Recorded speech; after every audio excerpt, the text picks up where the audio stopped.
A luxury store manager pointed at the cleaning lady and said, "This is no place for you." She left humiliated, hearing laughter and feeling as if the entire world were pushing her out. What no one imagined was who was about to enter that store minutes later. If this beautiful story of overcoming and love interested you, don't forget to subscribe to our channel and tell us which city you are watching us from. Continuing. Chapter 1. The clock still read 5:30 in the morning when Sarah Jenkins left her small rented apartment on the outskirts of Chicago. The sky was dark, the street empty and silent, and the early morning chill cut through her face with that cruelty typical of November. She adjusted her thin coat over her shoulders, feeling the familiar weight of her shoulder bag filled with cleaning cloths, gloves, and the crumpled papers of the bills she needed to pay. Leo was still sleeping on the mattress they shared, wrapped in a faded blanket, and she had left breakfast prepared on the small kitchen table, along with a warm note wishing her son a good day. The walk to the bus stop was long, and Sarah knew every pothole in the sidewalk, every flickering street lamp, every dog that barked as she passed. That route had been part of her life for so many years that she no longer needed to think to find her way. It was automatic, mechanical, like almost everything in her routine. The bus arrived crowded, as always, and she squeezed in among other workers who also woke up before the sun to support their families. No one spoke much. Everyone carried the same expression of exhaustion, the same heavy eyes, the same silent resignation of those who had learned that life would be this way, and there was no use complaining. Sarah worked for a third-party company that provided cleaning services to various condos and offices across the city. Her shift began at 7 in the morning and ended at 6 in the evening, but she rarely left on time. There was always one more hallway to scrub, a bathroom that needed extra attention, a last-minute request that prevented her from catching the bus at the right time. Not that she complained. Complaining meant risking her job, and losing her job meant having no way to pay the rent, no way to buy food, no way to ensure Leo stayed in school. She had been a single mother for 8 years, since Leo was born. The child's father had disappeared even before the birth, and Sarah never heard from him again. Not that he was missed. She had learned early on that she could only count on herself, and that was exactly what she did. She raised the boy alone, working 3 different jobs when he was a baby, sleeping 4 hours a night, juggling schedules to never leave him without care. Now that Leo was older, things had become a little easier, but only a little. The electricity bill had gone up, the rent had risen, and her salary had remained the same for 2 years. On that specific morning, after cleaning 2 entire floors of a commercial building in the Loop, Sarah needed to resolve an urgent matter. She had received a notification from the bank about a problem with her account, something related to a payment that hadn't been processed correctly. It was important to resolve it before the fees increased further and complicated her already delicate financial situation. The bank manager had been clear on the phone. She needed to appear in person with her documents. But the bank was located in an upscale part of the city, near one of the most sophisticated shopping districts on Michigan Avenue. Sarah got off the bus with a knot in her stomach. It wasn't exactly fear, it was a discomfort she knew well. The feeling of being out of place, of being watched with suspicion, of occupying a space that seemed not to have been made for people like her. Her clothes were simple, clean, but worn out from use. Her calloused hands betrayed years of hard labor. Her tired face, without makeup, showed the real age that the mirror insisted on revealing every morning. After resolving the issue at the bank, which took more time than she expected and left her even more delayed for her next job, Sarah realized she needed to use the restroom urgently. The long walk, the nervousness of the banking situation, and the strong coffee she had taken early on took their effect. She looked around, searching for a public place, but the area was basically composed of luxury stores, expensive restaurants, and establishments that charged even to use the toilet. That was when she saw the boutique, a women's clothing store with impeccable windows, mannequins wearing pieces that probably cost more than her 3-month salary. The discreet gold sign gleamed under the sunlight. Sarah hesitated. She knew that wasn't her world, but the need was real and urgent. She took a deep breath, adjusted the bag on her shoulder, and pushed the glass door. The interior environment was even more intimidating than she imagined. The marble floor shone like a mirror, crystal chandeliers hung from the high ceiling, and the imported perfume that permeated the air seemed to cost a fortune on its own. There were only 3 customers in the store, all elegantly dressed women, and 2 saleswomen who attended to them with professional smiles and subtle bows. Sarah felt all eyes converge on her as soon as she entered. The store manager, a man of approximately 40 years, in an impeccable suit and perfectly combed hair, looked up from the tablet he was holding and fixed his gaze on her. His face changed instantly. The neutral expression gave way to a frown, a mouth that curved in ill-disguised disdain. He left the tablet on the counter and began walking toward Sarah, slowly with calculated steps, like someone approaching something unwanted. Sarah tried to smile, tried to look natural. She approached him with the intention of asking about the restroom, but before she could speak, the manager was already a few inches from her, blocking her path with his body. "What do you want?" he asked, but the tone was nothing like a question. It was an accusation disguised as formality. "I just need to use the restroom, please," Sarah replied softly, feeling her cheeks burn with shame. The manager looked her up and down slowly, lingeringly, as if evaluating every detail of her appearance. Every worn seam of her clothing, every invisible stain that only he seemed to see. The silence lasted seconds, but it felt like an eternity. The saleswomen stopped their service. The customers turned their heads. Everyone watched the scene in silence. "Our restroom is for the exclusive use of customers," he said finally, emphasizing the word customers, with a weight that left no doubt about what he really meant. Sarah felt her blood run cold. She knew that tone, that look, that posture. She had lived through similar situations before, but never with such explicit cruelty. "I understand, but it's an emergency," she insisted, trying to maintain her dignity. "I'll be right back, I won't be long." The manager took a step forward, invading her space even more. His voice became lower, harder. "You didn't understand. This is a high-end boutique. We don't have a public restroom. I suggest you look for another establishment more suited to your profile." The words fell on Sarah like lashes. More suited to your profile. She knew exactly what that meant. She knew he wasn't talking about the restroom. He was talking about her, her clothes, her condition. Her existence in that space he considered too sacred to be profaned by someone like her. "Please," Sarah tried one more time, feeling tears begin to sting her eyes. "It's just a minute." The manager turned to the saleswomen and made a gesture with his head. One of them, a blonde girl in high heels, approached quickly. "Escort the lady to the exit," he ordered, without looking away from Sarah. "But I didn't do anything," Sarah protested, her voice breaking and trembling. "I only asked to use the restroom. And I am asking you to leave. We don't want any trouble here." Trouble. The word echoed in Sarah's head like a punch. She was the trouble. Her presence was the trouble. Her poverty was the trouble. The saleswoman touched her arm lightly, with an expression that mixed pity and embarrassment. "Please, ma'am, let's avoid an unpleasant situation." Sarah looked around. The customers watched everything with morbid curiosity. The manager crossed his arms, satisfied with his authority. The saleswomen waited in silence. No one said anything. No one intervened. No one questioned the cruelty of that moment. She took a step back, then another. Her legs were shaking. Her heart was racing. Shame rose through her chest, tightened her throat, burned her face. She turned and walked toward the door, feeling the weight of everyone's gaze on her back. She pushed the glass door hard, stepped out onto the sidewalk, and the sunlight blinded her for a moment. Outside, Sarah leaned against the cold wall of a building next door and finally let the tears fall. They weren't just tears of humiliation. They were tears of anger, of helplessness, of the accumulated exhaustion of an entire life being treated as if she were worth nothing. She had worked her whole life. She had raised a son alone. She paid her bills, even when the money didn't stretch. She woke up before the sun and returned after the moon. And still, to that man inside that store, she was nothing more than trash. Someone who should be swept away before she contaminated the environment with her unwanted presence. Sarah wiped her face with the back of her hand, took a deep breath, and continued walking down the sidewalk. She needed to find a restroom. She needed to pull herself together. She needed to get back to work. Life didn't stop because she had been humiliated. Life never stopped. And she didn't have the luxury of falling apart because Leo was waiting at home, needing dinner, needing a mother, needing love. But as she walked, something inside her broke.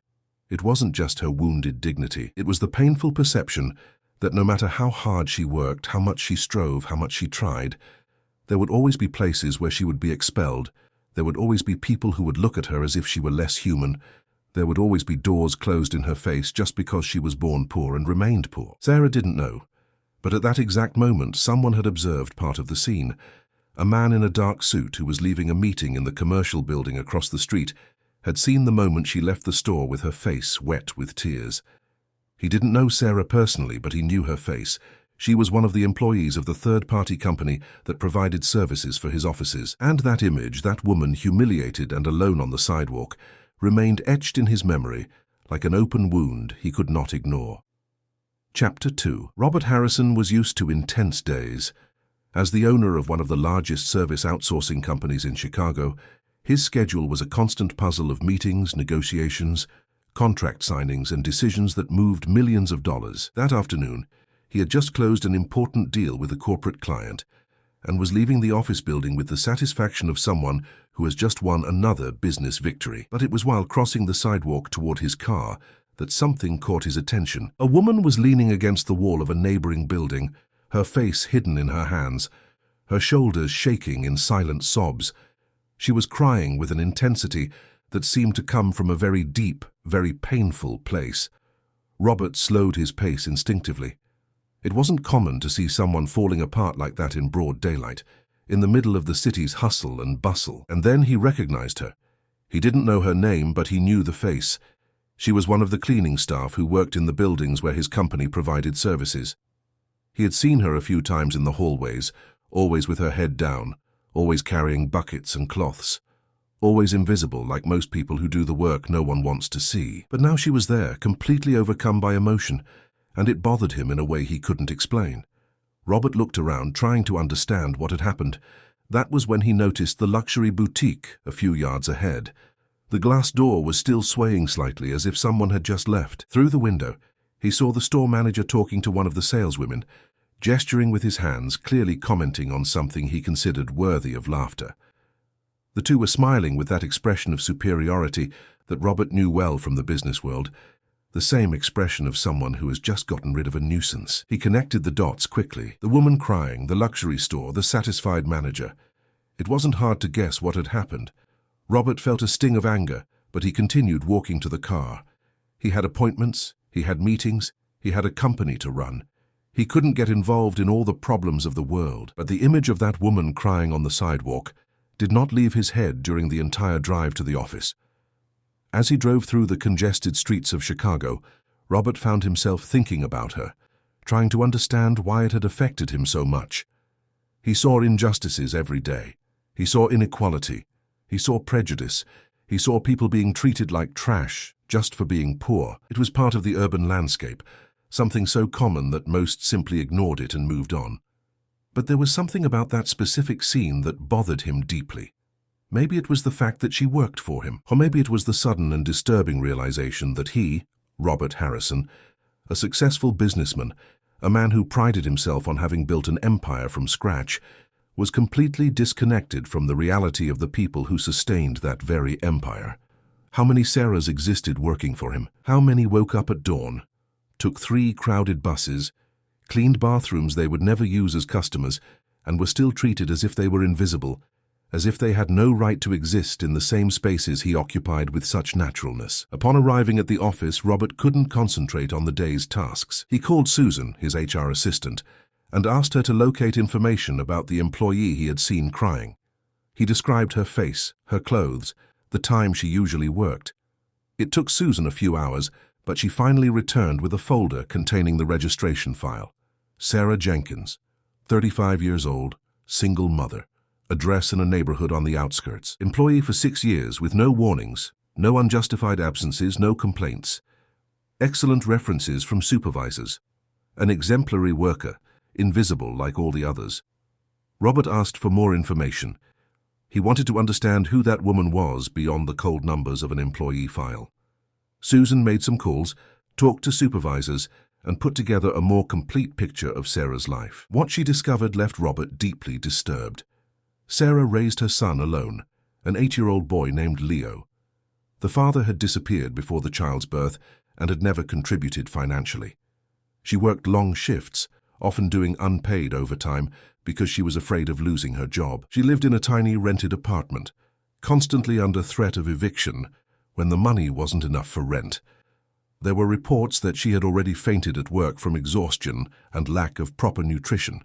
She had health problems she didn't treat because there was no money left for a doctor. And yet, she continued showing up every day, punctual, dedicated, doing her work with a silent dignity that no one seemed to notice or value. Robert closed the folder and stood looking out the window of his office, which offered a privileged view of the city.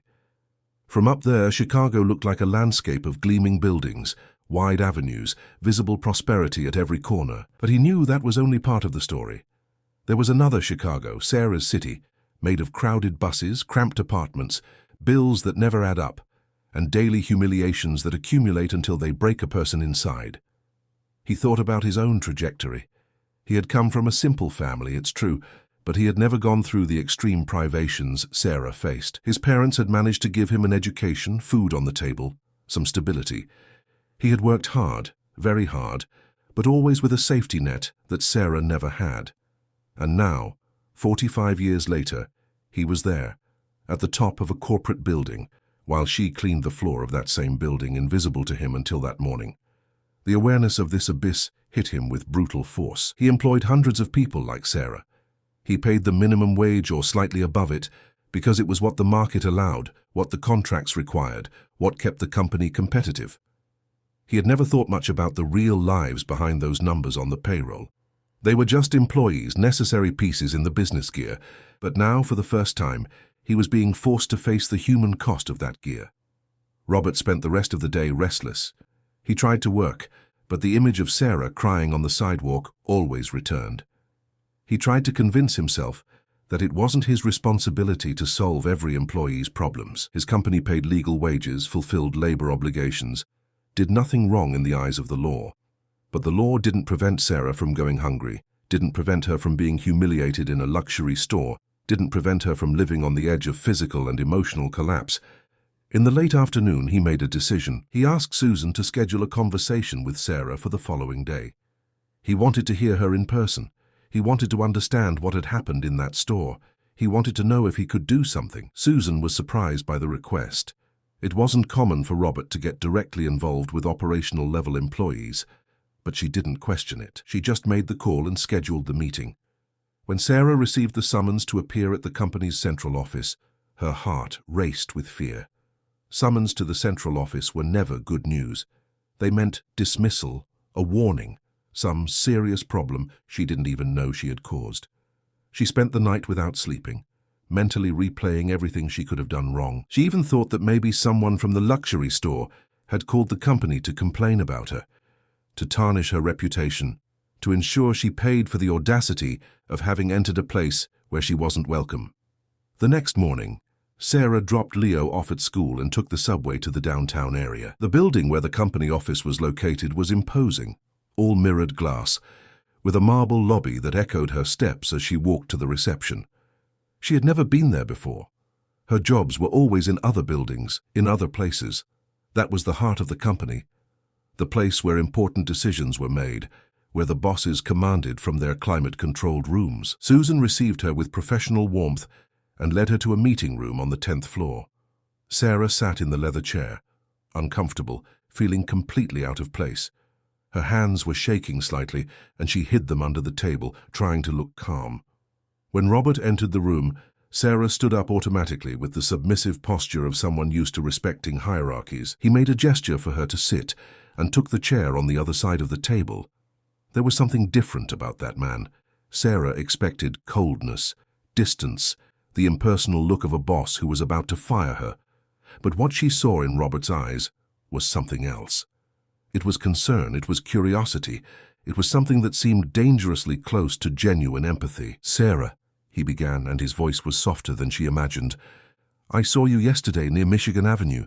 You were crying on the sidewalk near a luxury boutique. What happened?"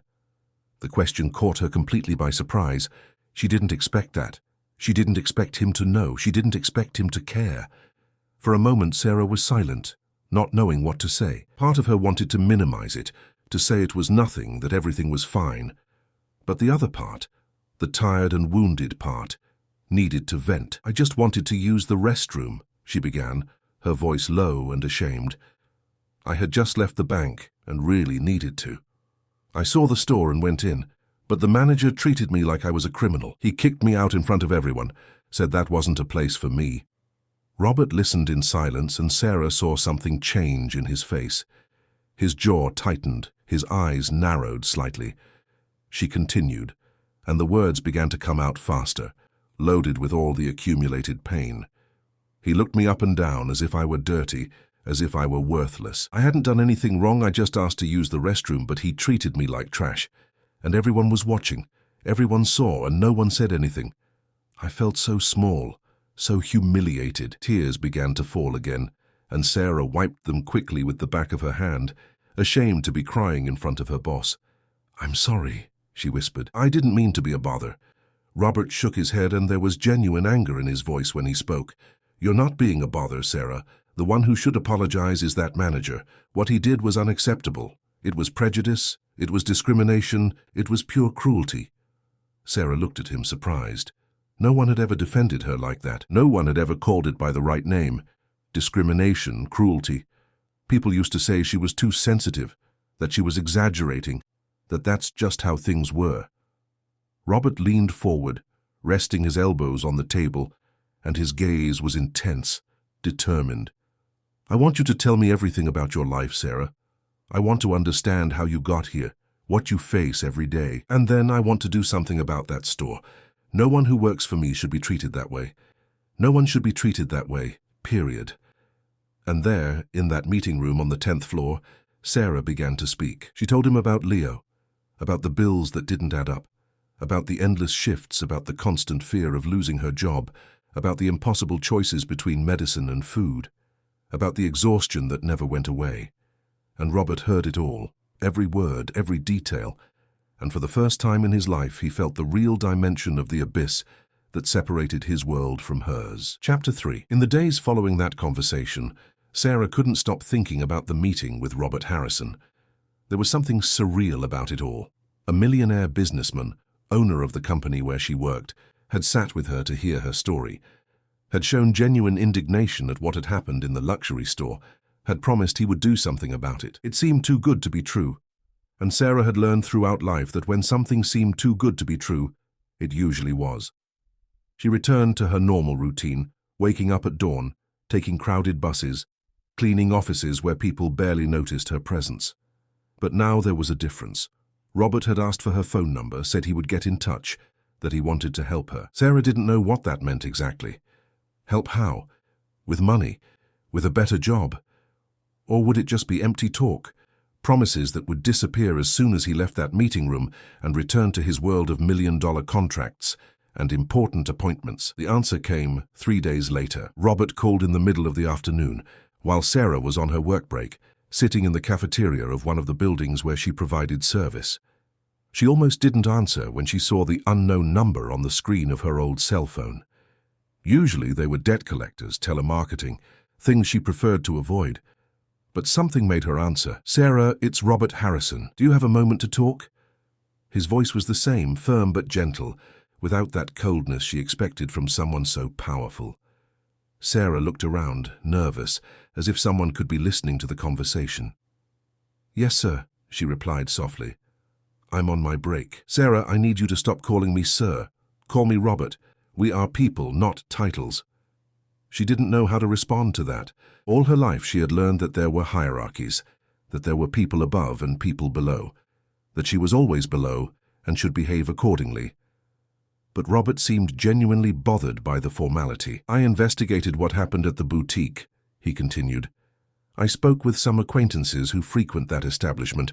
Apparently the manager has a history of mistreating people he considers outside the store's standard. You weren't the first, Sarah. Several other people have already complained about his discriminatory behavior." Sarah felt her stomach churn. Knowing that other people had gone through the same thing didn't console her. It only made everything even more painful, more systematic, more unjust. "I want to do something about it," Robert said, and there was determination in his voice. "I want you to go back to that store with me. I want to confront that manager personally and demand a public apology. I want him to understand that what he did was wrong, that it was a crime, and that he cannot continue doing this with impunity." Sarah was silent for a long moment.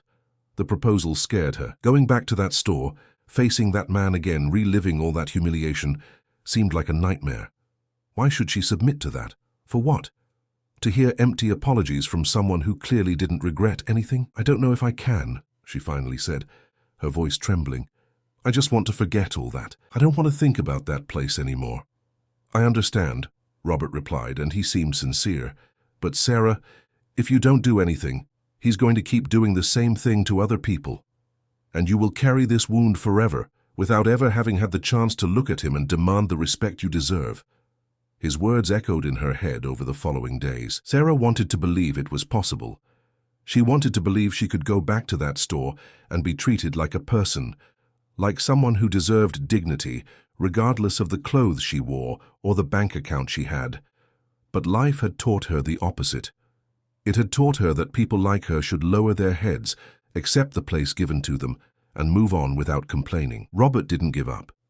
He called again 2 days later, this time with a more concrete proposal.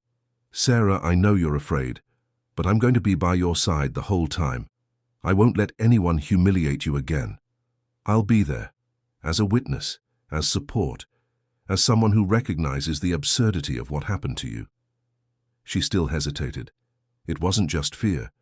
It was distrust. Why would a man so rich, so powerful, so distant from her reality, care so much about a humiliated cleaning lady? What was his real interest in all this? Sarah knew the world enough to know that no one did anything for free, especially important people. "Why are you doing this?" she asked finally. "Why do you care so much about what happened to me?" Robert was silent for a moment, and when he answered, his voice carried a weight Sarah didn't expect. "Because I saw you crying on that sidewalk, Sarah, and that image won't leave my head. Because I employ hundreds of people like you, and I never stop to think about what you face every day. Because I built an entire company on the backs of workers who wake up at dawn, who take 3 buses, who work to exhaustion, and I never thanked them, never recognized them, never even saw them. And because, if I don't do something now, I'm going to spend the rest of my life knowing I could have helped and chose not to." His words hit her hard. There was honesty there, a vulnerability she didn't expect to find in someone so used to giving orders and making decisions. Robert wasn't doing it to feel better about himself, or at least not just for that. He was doing it because he had finally seen the injustice that had always been there, invisible to those who lived on the upper side of the social abyss. Sarah took a deep breath. She thought of Leo, of the example she wanted to set for him. She thought of all the times she had lowered her head, swallowed humiliations, accepted being treated as less than she was. She thought of all the other women like her, who were also kicked out of places, also judged by appearance, also carrying the shame of being poor in a city that treated poverty as a sin. "All right," she said, her own voice surprising her with its firmness. "I will go back to the store with you, but I don't want charity. I want justice. I want him to apologize to me, to recognize what he did wrong, to understand that people like me also have the right to exist in the same spaces as the rich." Robert smiled on the other end of the line, though Sarah couldn't see him. "That's exactly what we're going to get. And Sarah, stop calling me sir, call me Robert." They set it for the following Saturday. Robert said he would pick her up at home, that she wouldn't have to worry about transportation.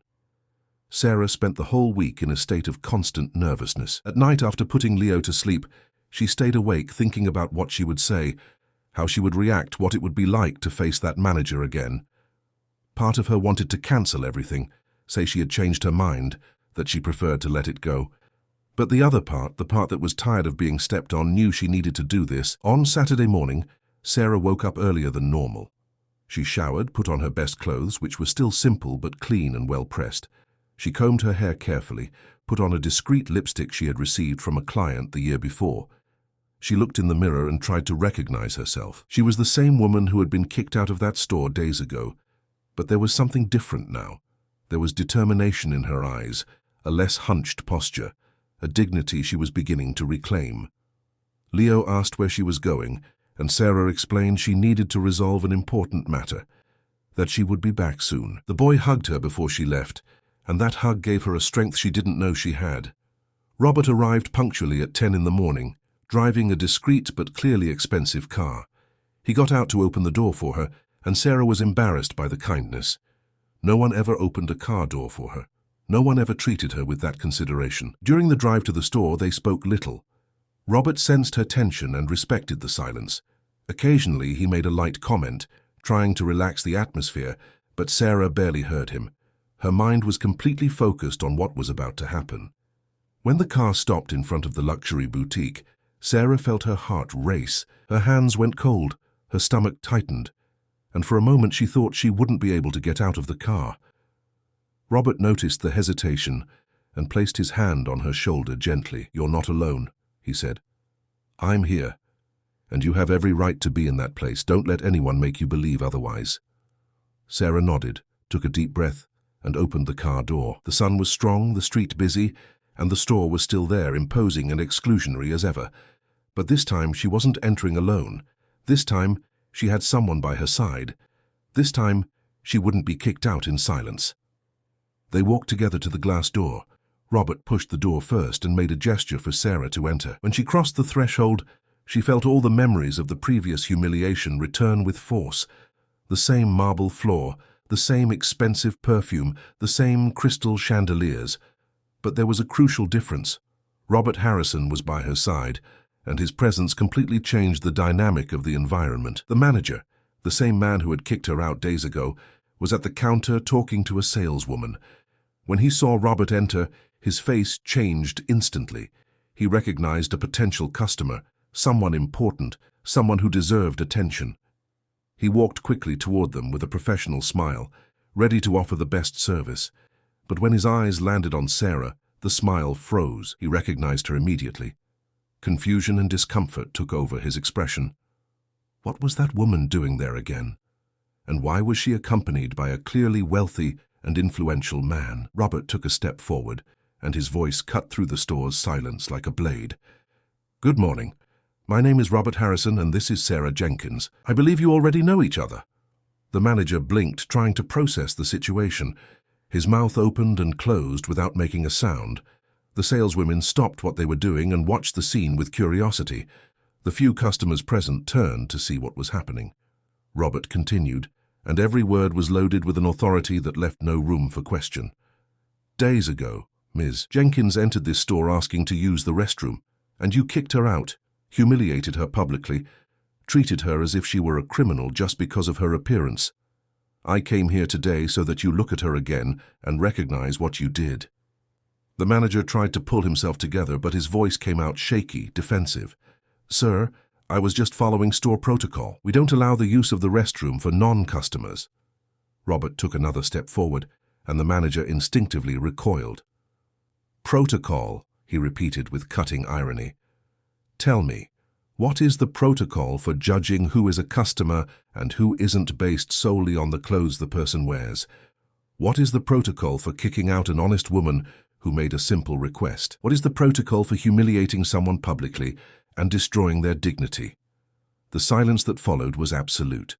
No one moved, no one breathed, and Sarah, standing there beside Robert, felt for the first time in her entire life the power of being seen, heard, and defended. Chapter 4.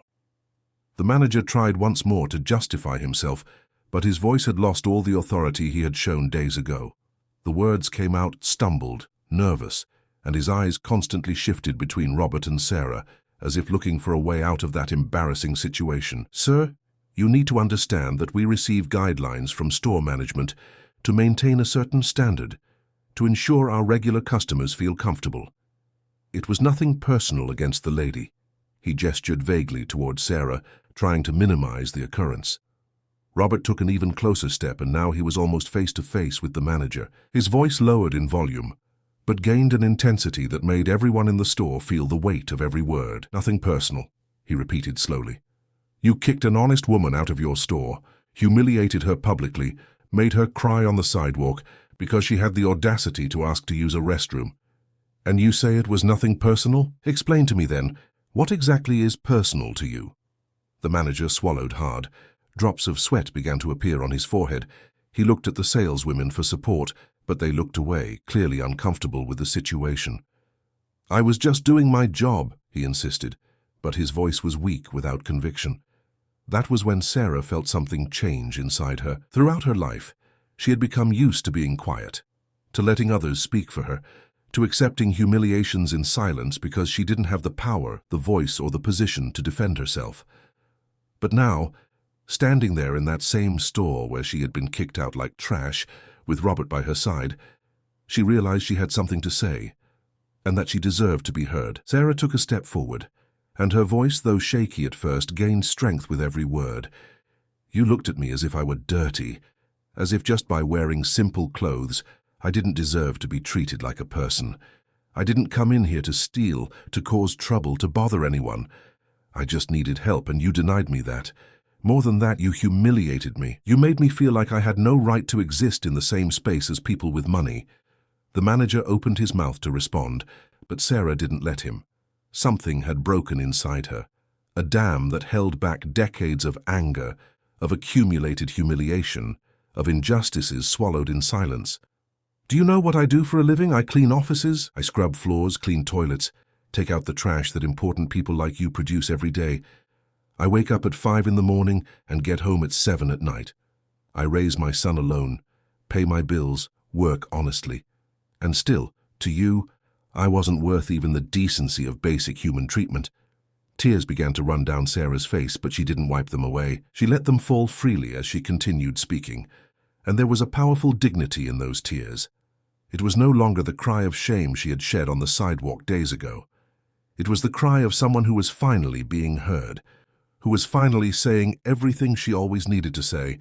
"I know I'm not rich. I know my clothes aren't expensive, that my hands are calloused, that I don't have the money to buy the things you sell here. But I am a person. I have dignity. I deserve respect. And you took that from me. You made me feel like I was worth nothing just because I'm poor." The silence that followed was so thick it felt physical. One of the saleswomen, a young woman with brown hair, had tears in her eyes. Some customers watched the scene with expressions of discomfort and, in some cases, shame. The manager was pale, speechless, completely disarmed by the strength of that woman he had judged as insignificant. Robert placed his hand on Sarah's shoulder, a gesture of silent support, and then turned back to the manager. "Now you're going to do the following. You're going to apologize to Ms. Jenkins here in front of everyone. You're going to recognize that what you did was discrimination, was prejudice, was a violation of her basic human rights, and you're going to ensure that this will never happen again to her or to anyone else in this store." The manager looked around as if searching for an exit, but there was none. All eyes were on him, waiting, judging. He knew he had two options: maintain his arrogance and face the consequences, or swallow his pride and do what was being demanded. He chose the second option, but not because he was genuinely sorry. He chose it because he recognized Robert's power, the influence that man clearly had, and understood that maintaining his previous posture could cost him his job. "I apologize," he said, but the words came out mechanical, void of real emotion. "If the lady felt offended, it wasn't my intention." Robert shook his head, dissatisfied. "That's not how it works. It wasn't a matter of her having felt offended. You offended her. The difference is fundamental. Try again, and this time with sincerity." The manager closed his eyes for a moment, took a deep breath, and when he opened them again, he looked like a defeated man. "Ms. Jenkins, I apologize for what I did. I judged you by your appearance and acted in a discriminatory manner. It was wrong of me, and I guarantee this will not happen again." Sarah looked at him for a long moment. She knew those apologies were forced, that they didn't come from the heart, that he would probably continue thinking the same way about people like her. But there was something important in that moment that went beyond his words. It was the fact that she had come back, had faced him, had taken a stand, and had managed to make him publicly recognize his error. "I accept your apology," she said, her voice firm now. "But you need to understand one thing. I'm not the first person you've treated like this, and I probably wouldn't be the last if no one had done anything. How many other people like me have already left this store feeling the same shame, the same pain I felt? How many never had the chance to come back and demand respect?" The question hung in the air unanswered, but it didn't need an answer. Everyone there knew the truth. That hadn't been an isolated incident. It was a pattern, a culture of exclusion and elitism that permeated not only that store, but an entire system that measured people's value by the size of their bank accounts. Robert pulled his phone from his pocket and made a quick call. Sarah heard him talk to someone about starting a formal investigation, about collecting testimonies, about checking if there were other registered complaints against that store or that specific manager. When he hung up, he looked directly at the manager. The management of this boutique will receive a formal notification in the coming hours. There will be a full investigation into discriminatory practices in this establishment, and if we discover there were other similar cases, the consequences will be severe, both legal and commercial. The manager swallowed hard, nodding in silence. He knew he had lost that battle, and was probably beginning to realize he would also lose the war. Robert extended his arm to Sarah, an invitation for them to leave together.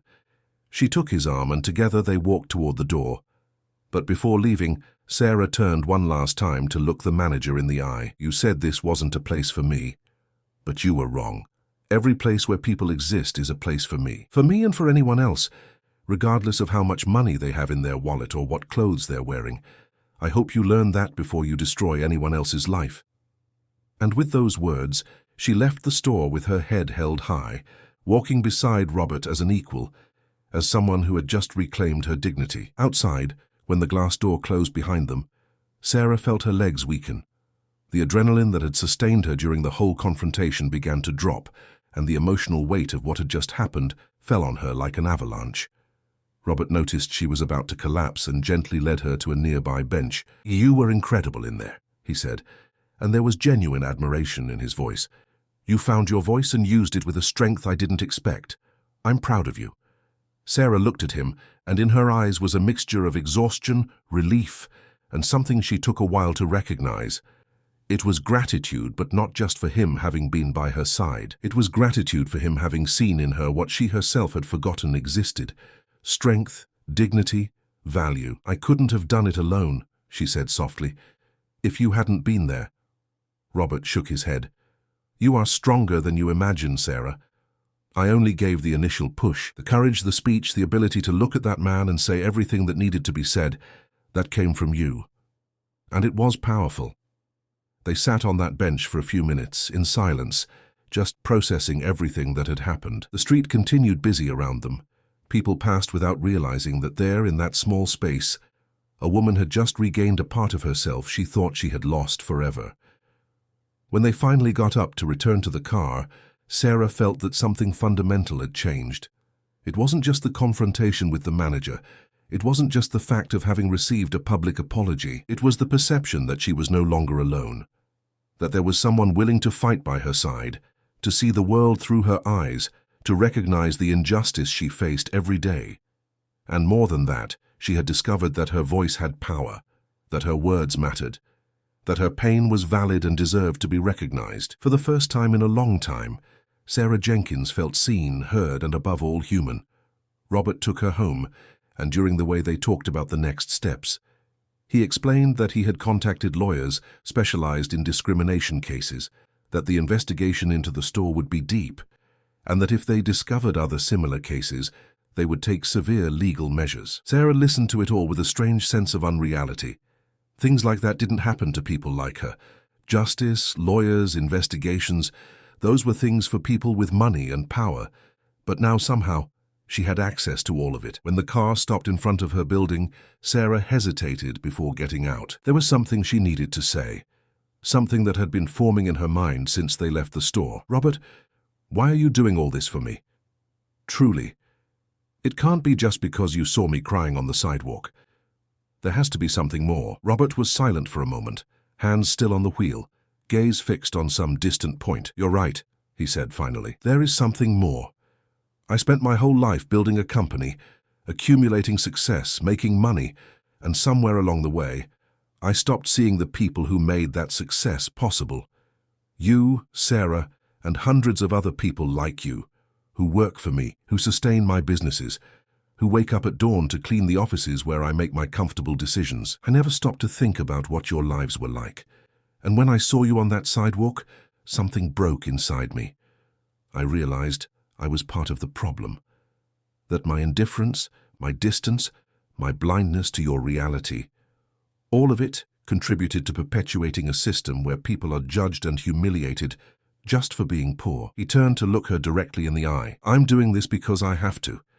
Because I can't live pretending I don't see anymore. Because you showed me, without meaning to, the abyss that exists between my world and yours. And because maybe, just maybe, if I can make a difference in your life, I can also make a difference in other lives. I can start to pay a debt I didn't even know I had. Sarah felt the tears return, but this time they were different tears. Not of pain, not of humiliation, but of something she almost didn't recognize anymore. Hope. Chapter 5. The following weeks brought changes that Sarah would never have imagined possible. The investigation into the luxury boutique moved quickly, and what began as an isolated case of discrimination revealed itself to be a systematic pattern of abusive behavior. Robert had hired specialized lawyers who searched records, collected testimonies, and discovered a series of previous complaints that had never been followed through. Apparently, Sarah had not been the first victim of manager Mark Vickers. 5 other women, all from humble backgrounds, all workers in services considered inferior, had already been humiliated and kicked out of that same store in the last 2 years. One of them was a street vendor who had entered to protect herself from a heavy rain. Another was a nanny who accompanied a child and was treated with contempt even though she was working. A third was an app delivery driver who needed to confirm an address. All had been judged by their appearance, all had been embarrassed, and none had had the resources or courage to report it. When Robert brought this information to Sarah, she felt a mixture of anger and sadness. Anger because it confirmed that the cruelty had not been an accident, but a deliberate and repeated choice. Sadness because each of those women had carried alone the shame of a humiliation they did not deserve. Robert organized a meeting with all the identified victims. It was a Saturday afternoon, in a meeting room in his office. When Sarah arrived and saw the other women there, she immediately recognized in their faces the same pain she had felt. They were women of different ages, different stories, but all united by the common experience of having been treated as less than human. They shared their stories one by one, and each account was a punch to the stomach. The street vendor, Mrs. Nancy, a 60-year-old lady, told how she had been dragged out of the store by security while it was pouring rain outside. The nanny, Chloe, 23 years old, described how the manager had suggested she wait in the street while the child under her care remained inside the store. The delivery driver, Faith, reported that she was accused of trying to steal when she was only holding her phone to check a delivery address. Sarah listened to each story with a heavy heart. She realized the fight wasn't just hers. It belonged to all those women and to thousands of others who would never have the opportunity to report, to be heard, to see their aggressors held accountable. Robert watched everything in silence, and Sarah could see the transformation happening in him as well. The successful businessman who had always lived, protected by the privileges of his social class, was being confronted with the raw and brutal reality of inequality, and it was changing him from the inside out. After the meeting, when all the women had left, Robert and Sarah were alone in the room. He looked exhausted, the weight of those stories visible on his face. "I didn't know it was so much worse than I imagined," he said, rubbing his face. "How many other stores do the same thing? How many other managers treat people like this every day without anyone doing anything?" Sarah sat beside him, and for the first time since it all began, it was she who offered comfort. "That's how the world works for people like us," she said gently. "We learn from an early age that there are places where we aren't welcome, that there are people who will look at us with contempt just for being poor, and we learn to swallow it, to lower our heads, to pretend it doesn't hurt.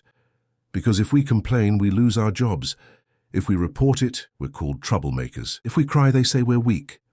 Robert looked at her, and there was something different in his eyes. It was no longer just compassion or indignation. It was deep respect, genuine admiration for someone who had survived a world he was only beginning to understand. "You are one of the strongest people I've ever met," he said, and his voice carried a sincerity that made Sarah blush slightly. In the following days, the situation took on larger proportions. The investigation led to the opening of a formal lawsuit against the boutique for discrimination and human rights violations. The store's management, trying to control the damage to the brand's reputation, fired Mark Vickers and issued a public note apologizing and promising to implement mandatory training on diversity and inclusion for all employees. But Robert was not satisfied with that. He transformed that case into a larger cause. Using his influence and resources, he created an awareness project about class discrimination in commercial establishments. He began to pressure other companies in the sector to review their service policies, to question the invisible prejudices that permeated the world of luxury. Sarah found herself suddenly at the center of a transformation that went far beyond her. Journalists wanted to interview her. Human rights organizations invited her for lectures. Other women in similar situations began to seek her out for support and guidance.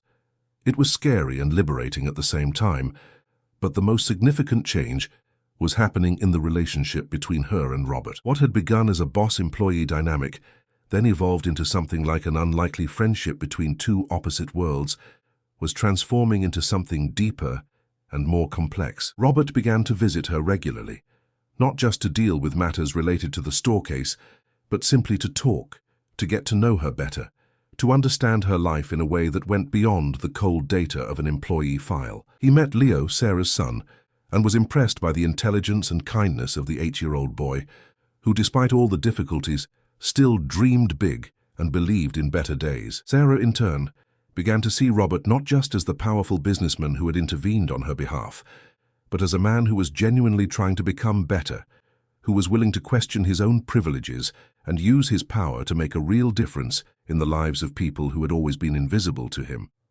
But this closeness also brought internal conflicts for both. Robert found himself thinking about Sarah at unexpected moments, admiring not only her strength but her dignity, her ability to forgive without forgetting, her determination to keep fighting even when everything seemed to be against her. He saw himself wanting to protect her, but at the same time deeply respecting her independence. Sarah, for her part, fought against the feeling of entering dangerous territory. She knew the social abyss between them was real, that it came from generations of inequality, that it would not be easily overcome. She was afraid to allow herself to feel more than gratitude, more than friendship. She was afraid of getting hurt, of discovering that it was all temporary, that eventually Robert would return to his world of luxury, and she would return to her usual invisibility. One afternoon, while they were having coffee in a small diner near Sarah's house, she decided to verbalize these concerns. "Robert, I need to tell you something, and I need you to be honest with me." He stopped stirring his coffee and looked directly at her, attentive.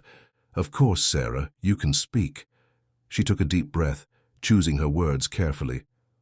"All this that's happening, this closeness between us, this attention you've given me, is it real or is it just your guilty conscience trying to redeem itself? Because I can't afford to confuse things. My life is already complicated enough without adding expectations that won't be realized." Robert was silent for a long moment. The question had hit something deep in him, something he himself was still trying to understand. "In the beginning," he admitted, "it was guilt. It was the heavy conscience of someone who had finally seen his own blindness. But Sarah, that changed. You changed that. I'm not here out of pity. I'm not here to feel better about myself. I'm here because you showed me a world I had never truly seen. Because your courage, your strength, your ability to look at everything that hurt you and still not lose hope, that inspires me in a way I can't explain." He reached out and lightly touched her hand on the table. "I know we are from different worlds. I know there's an abyss between our realities that cannot be ignored. But I also know you are the most genuine, most courageous, and most upright person I have ever met. And that has nothing to do with money, with social class, or with anything else beyond who you really are." Sarah felt her heart race. It had been years since anyone had spoken to her like that, since anyone had really seen her, and now there was a man who had everything, who could choose anyone, any life, but who was choosing to see her, hear her, value her. But she was still afraid to surrender to something that seemed impossible, afraid to fail, afraid to discover that fairy tales didn't exist in real life. "I also don't know how to explain what I feel," she confessed softly. "You turned my life upside down. Before I just wanted to survive. Wake up, work, go home, take care of Leo, sleep, and start all over again the next day. There was no room to dream, to want more. And now you've appeared and shown me that maybe I deserve more, that maybe there are possibilities I didn't even know existed." She looked at him with eyes shining with emotion. "But I'm afraid, Robert, afraid to believe in all this and then discover it wasn't real.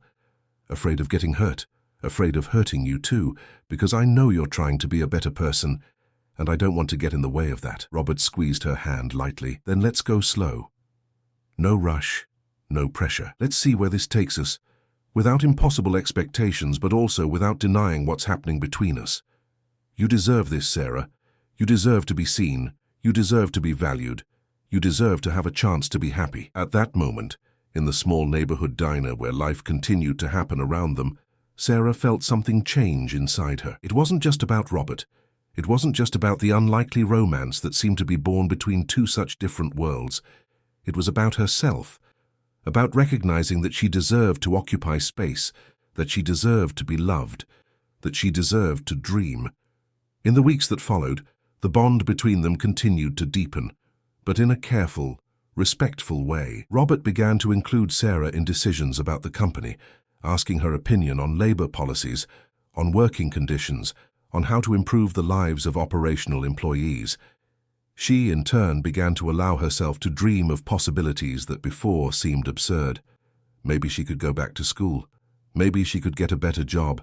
Maybe Leo could have opportunities she never had. The transformation was visible to everyone who knew Sarah. Her work colleagues noticed that she walked with her head higher, that she spoke with more firmness, that she didn't let herself be intimidated so easily by the small daily injustices. Leo noticed that his mother smiled more, that she seemed less tired, that she had started talking about the future with hope. And Robert was also changing. His vision of his own business had completely transformed. He reviewed employment contracts, increased salaries, improved benefits, implemented employee support programs. But more than that, he was learning to see people, to recognize humanity, where before he only saw numbers and roles. When the boutique case finally reached an official conclusion, with the store being fined and forced to implement structural changes in its service policies, Sarah felt a cycle was closing. It wasn't just justice for her, but for all the women who had been humiliated before her, and who now had their stories recognized and validated. But another cycle was just beginning, a cycle of possibilities, of transformation, of hope. And for the first time in her life, Sarah Jenkins allowed herself to believe that the future could be different from the past. Chapter 6. 6 months had passed since that day on the sidewalk when Sarah Jenkins had cried alone, carrying the weight of humiliation, like one more burden in an already overloaded life. But the woman now walking the streets of Chicago was different from the one who had been kicked out of a luxury store. Not because she had become rich, not because she had changed social classes overnight, but because she had discovered something that no money could buy and no humiliation could take from her forever: dignity. Sarah continued living in the same neighborhood on the outskirts, in the same small apartment she shared with Leo.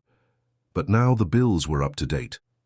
Robert had promoted a complete restructuring of the outsourcing company, and Sarah had been transferred to an administrative position with a decent salary, a formal contract, and all labor rights guaranteed. It wasn't a management position, it wasn't a position of power, but it was a job that respected her hours, that recognized her value, and that allowed her to return home in time to have dinner with her son.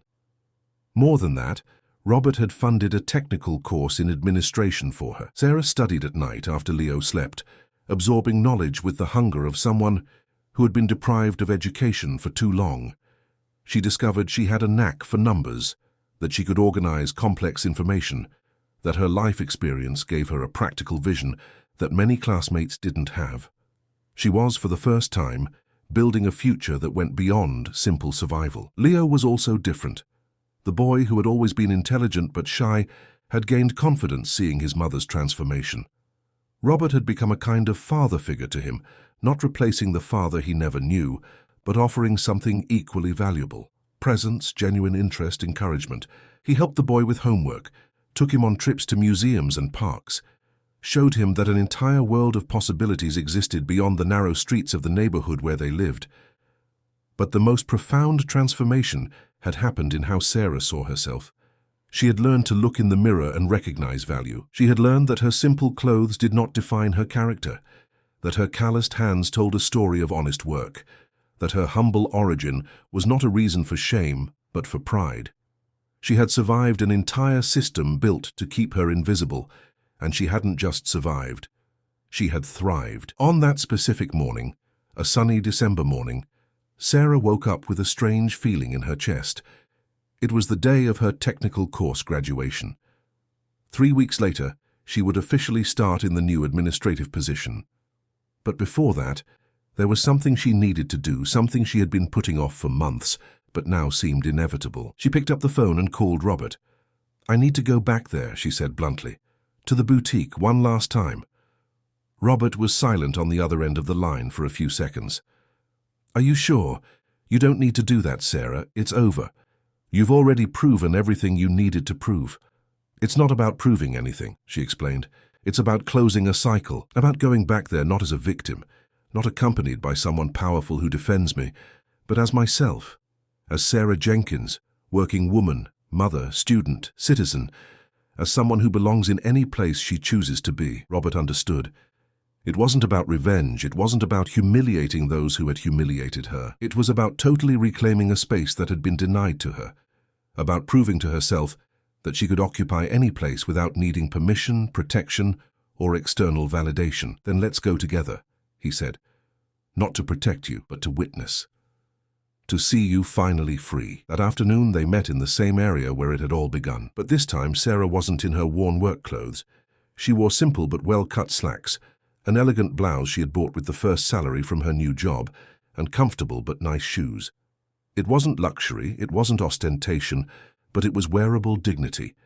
It was the clothing of someone who respected herself, who valued herself, who no longer needed to apologize for existing. When they arrived in front of the boutique, Sarah stopped for a moment, looking at the gleaming window, the gold sign, the glass door that so many months ago had closed behind her, taking her dignity.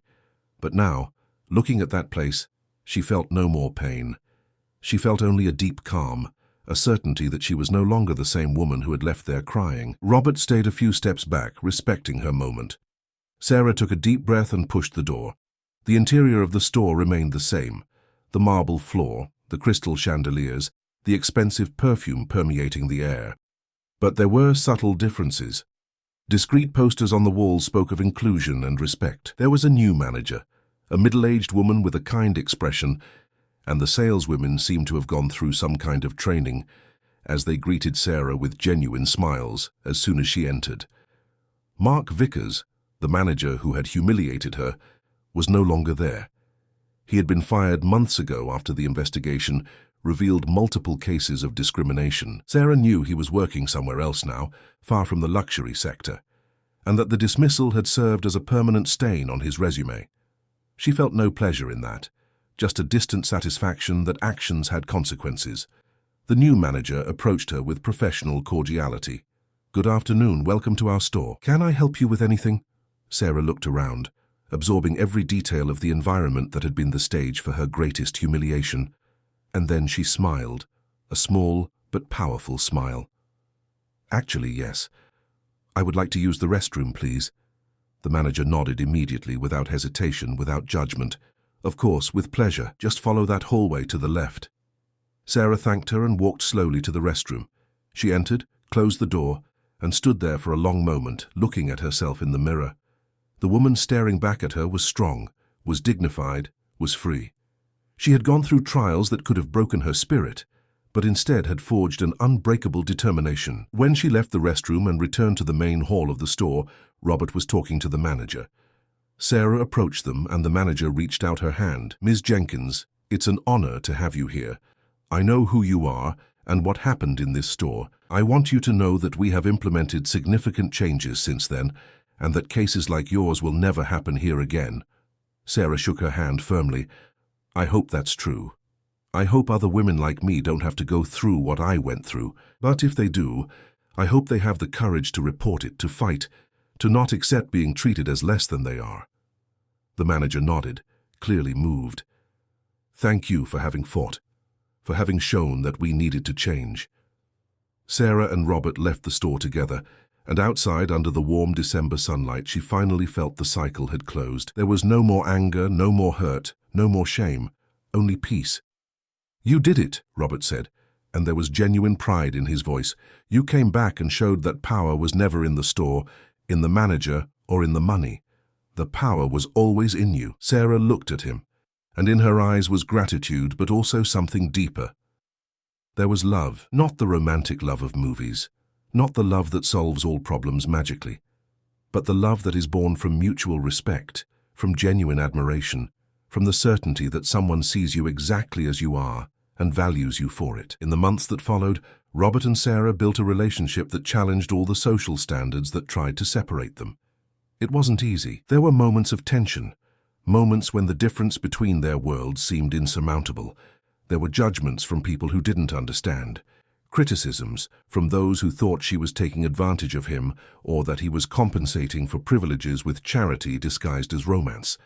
But they persisted, because what they had was real, was honest, was built on a solid foundation of respect, trust, and mutual transformation.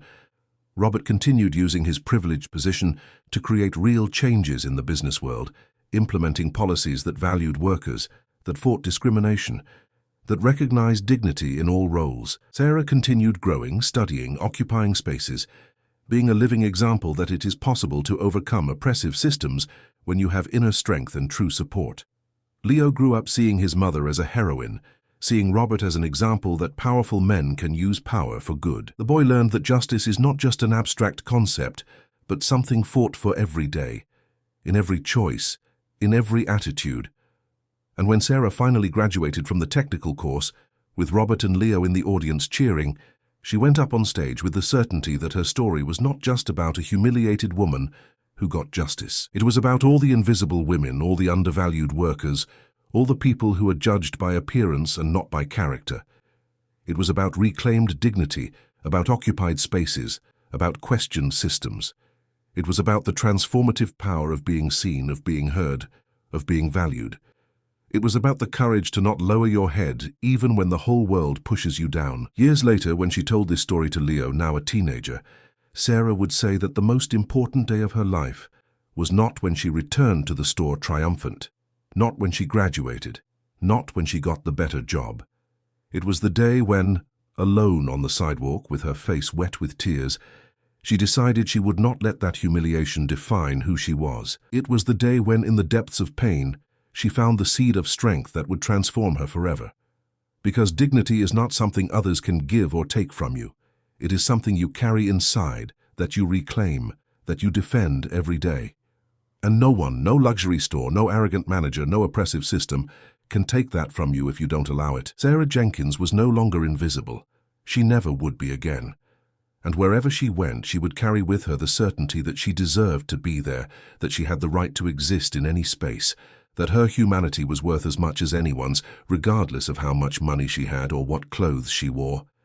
And that certainty, more than any other achievement, was the true victory. It was proof that it is possible to rise after being knocked down, that it is possible to reclaim dignity after having it stolen, that it is possible to transform pain into strength and humiliation into struggle. Sarah Jenkins's story was a story of millions of people who face prejudice every day, but it was also a story of hope. The hope that changes are possible, that justice can be achieved, that oppressive systems can be challenged. And when Robert looked at Sarah, he saw not only the woman he loved, but the living proof that the world can be different if we choose to see humanity where before we saw only appearances, if we choose dignity where before we tolerated humiliation, if we choose justice where before we accepted inequality. The luxury store continued to exist, now with better policies and trained employees. Mark Vickers continued his life elsewhere, carrying the consequences of his choices. But Sarah Jenkins had become something larger than a vindicated victim. She had become a symbol of resistance, of transformation, of hope. And every time a humble woman entered that store and was treated with respect, every time a general service worker was recognized as a human being worthy of consideration, every time someone questioned deep-rooted social prejudices, Sarah's story echoed as a reminder that the fight is worth it. Because dignity is not a privilege, it is a right. And rights are not requested, they are reclaimed. Dear listeners, we hope that Sarah and Robert's story has touched your heart. If you were moved by this journey of overcoming dignity and justice, leave your like, subscribe to the channel, and tell us in the comments what marked you most in this story. Have you ever gone through a similar situation? Do you know someone who was humiliated?